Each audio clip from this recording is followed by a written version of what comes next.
આ દાખલાના ઘણા સૂત્ર હોય છે, પણ આપણે સિમ્પલ રીતે કરીએ કે ચોક્કસ રકમ ઉપર 20% વાર્ષિક દરે 3 વર્ષ માટે સાદા વ્યાજ અને ચક્રવૃદ્ધિ વ્યાજનો ગુણોત્તર. સાદું વ્યાજ તો 3 વર્ષનું કેટલું થશે ભાઈ? 60% થશે. હવે આપણે ચક્રવૃદ્ધિ વ્યાજ શોધવાનું છે, તો સૌથી પહેલા તો પહેલા 2 વર્ષનું ચક્રવૃદ્ધિ વ્યાજ 20+20 જે છે 20 × 20 એટલે કે અહીંયા જે છે આપણને 44% મળશે ડાયરેક્ટલી. આ 44% અને 20%નું જે છે આપણે જે છે બરાબર શોધીએ તો આ બંનેનું જે છે અને ક્યુમ્યુલેટિવ કેટલું થશે?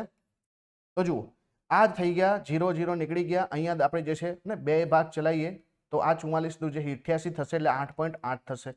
આ જે છે 44 ને જે છે 20 કેટલા થશે ભાઈ? 64 થઈ જશે. તો 64 ને 8 કેટલા થાય? તો 64 ને જે છે 8 બરાબર 72 થશે અને 72.8. તો જુઓ, આપણો જે રેશિયો જે છે 60 જેમ જે છે 72.8 આવે છે. હવે રેશિયો કોઈ દિવસ પોઈન્ટમાં ના હોય એટલે કે અહીંયા 600 ની સામે જે છે આપણે 728 લખીએ. હવે અહીંયા જે છે ભાગ ચલાવીએ. સૌથી પહેલા તો આપણે જે છે કેટલાય ભાગ ચલાવી શકીએ? 4 ભાગ ચલાવીએ. 4 ભાગ ચલાવીએ તો કેટલા આવશે? તો 4 એકા 4 બરાબર 2 વધ્યા છે 4 25 એટલે કે 150 ભાગ ચાલશે. અને અહીંયા 4 ભાગ છે તો 4 એકા 4 3 વધ્યા છે 32 તો 8 ચોક 32 થશે અને અહીંયા જે છે 4 દુ 8 થશે તો 182.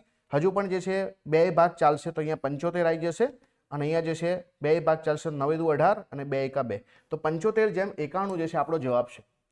હવે જુઓ, આપણે ચક્રવૃદ્ધિ વ્યાજમાં પહેલા વર્ષનું 20%, બીજા વર્ષનું 20%, તો આમ કરીને જે છે આપણે 2 વર્ષનું વ્યાજ જે છે 20+20 20 × 20 / 100 કર્યું એટલે ત્યાં આપણને 44 મળ્યું. પછી બીજા વર્ષનું ત્રીજા વર્ષનું 44% + 20% એનું ક્યુમ્યુલેટિવ આપણે શોધ્યું છે, તો ત્યાં આપણને ટોટલ જે છે વ્યાજ 72.8% મળ્યું છે. હવે વ્યાજનો ડિફરન્સનો ગુણોત્તર તમને આપેલો છે. વ્યાજનો જે છે ગુણોત્તર તો એક બાજુ 60% વ્યાજ મળે છે, બીજી બાજુ 72.8 મળે છે. બંનેનો રેશિયો આપણે શોધ્યો છે. તો આ પ્રમાણે આપણે રેશિયો આપણને ઓપ્શન નંબર A મળે છે.